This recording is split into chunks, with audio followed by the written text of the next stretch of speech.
एक बाप का फैसला।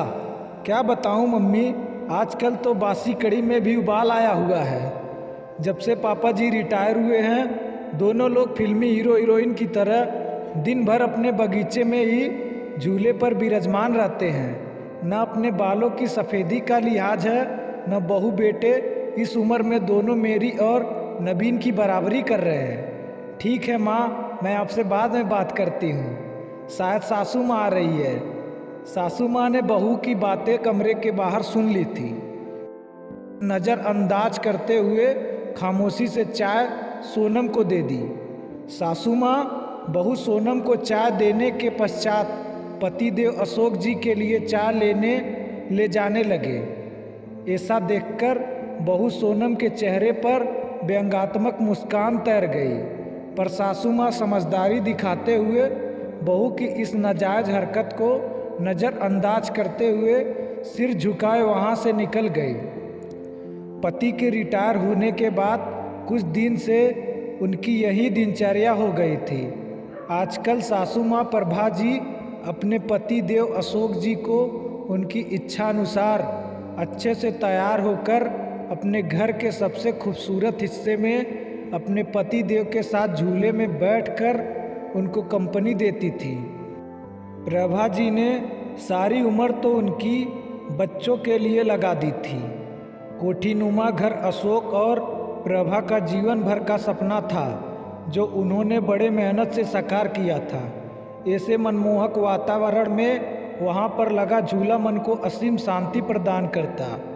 पहले वह और अशोक इस मनमोहक जगह में कम समय के लिए ही बैठ पाते थे।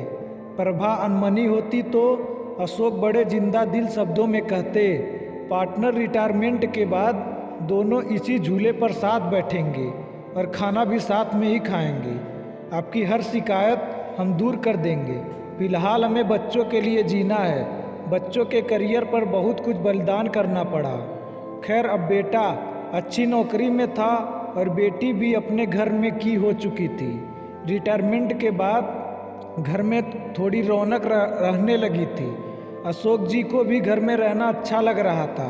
पहले तो बड़े पद पर थे तो कभी उनके कदम घर में टिकते ही नहीं थे, लेकिन उनकी बहू सोनम अपने पति नबीन को उसके माता पिता के लिए ताने देने का कोई मौका न छोड़ती। उसने उस कोने के बागीचे से छुटकारा पाने के लिए नबीन को एक सस्ता सुझाव देते हुए कहा, क्यों ना हम बड़ी कार खरीद लें।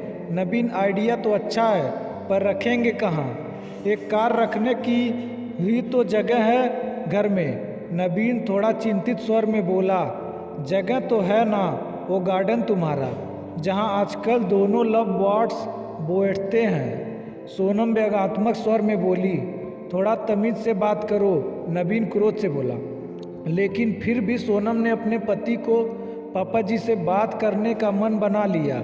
अगले दिन नबीन कुछ कार की तस्वीरों के साथ शाम को अपने पिता के पास गया और बोला, पापा, मैं और सोनम एक बड़ी गाड़ी खरीदना चाहते हैं। पर बेटा, एक बड़ी गाड़ी तो घर में पहले ही है, फिर उस नई गाड़ी को रखेंगे भी कहाँ? अशोक जी ने प्रश्न किया। ये जो बागीचा है यही गैराज बना लेंगे। वैसे भी सोनम से तो इसकी देखभाल होने से रही, और मम्मी कब तक देखभाल करेंगी? इन पेड़ों को कटवाना ही ठीक रहेगा। वैसे भी ये सब बड़े मजबूत घर की दीवारें कमज़ोर कर रहे हैं। यह सुनकर प्रभा तो वही कुर्सी पर सीना पकड़कर बैठ गई। अशोक जी ने क्रोध को काबू में करते हुए कहा, मुझे तुम्हारी माँ से भी बात करके थोड़ा सोचने का मौका दो। क्या पापा, मम्मी से क्या पूछना? वैसे भी इस जगह का इस्तेमाल भी क्या है?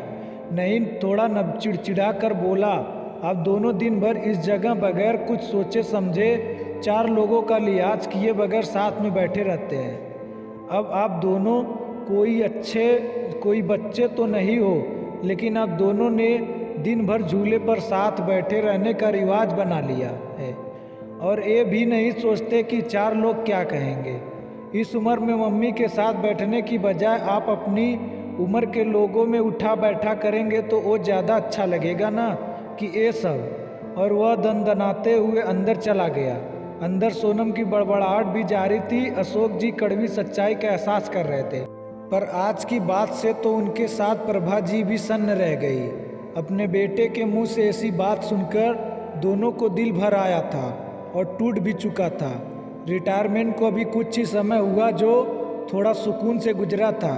पहले की ज़िंदगी तो भागम भाग में ही निकल गई थी, बच्चों के लिए सुख साधन जुटाने में। अशोक जी आज पूरी रात उगापोह में लगे रहे, कुछ सोचते रहें, कुछ समझते रहें और कुछ योजना बनाते रहें।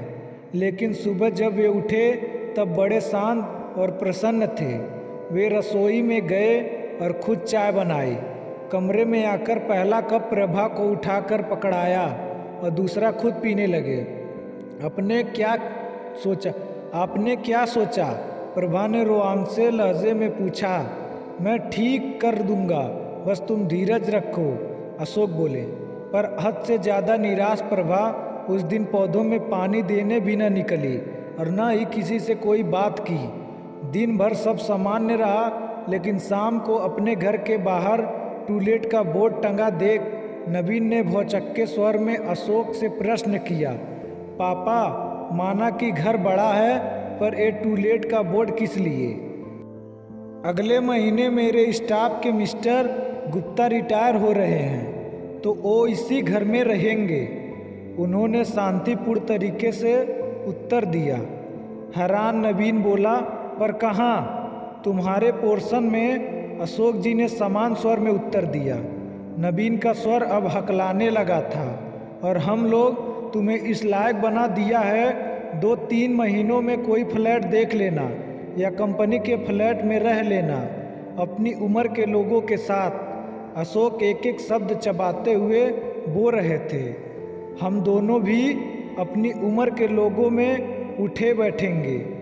तुम्हारी माँ की सारी उम्र सबका लिहाज करने में निकल गई, कभी बुजुर्ग तो कभी बच्चे। अब लिहाज की सीख तुम सबसे लेना बाकी रह गई थी। पापा, मेरा वो मतलब नहीं था, नवीन सिर झुकाकर बोला।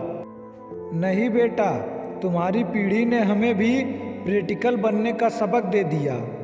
जब हम तुम दोनों को साथ देखकर खुश हो सकते हैं तो तुम लोगों को हम लोगों से दिक्कत क्या है? इस मकान को घर तुम्हारी माँ ने बनाया, ये पेड़ और उनके फूल तुम्हारे लिए मांगी गई न जाने कितनी मनौतियों के साक्षी हैं। तो यह अनोखा कोना छीनने का अधिकार मैं किसी को भी नहीं दूंगा। पापा, आप तो सीरियस हो गए। नवीन के स्वर अब नम्र हो चले थे। न बेटा, तुम्हारी माँ न जाने कितने कष्ट सहकर, कितने त्याग करके मेरा साथ दिया। आज इसी के सहयोग से मेरे सिर पर कोई कर्ज नहीं है, इसलिए सिर्फ एक कोना ही नहीं, पूरा घर तुम्हारी माँ का रीढ़ी है।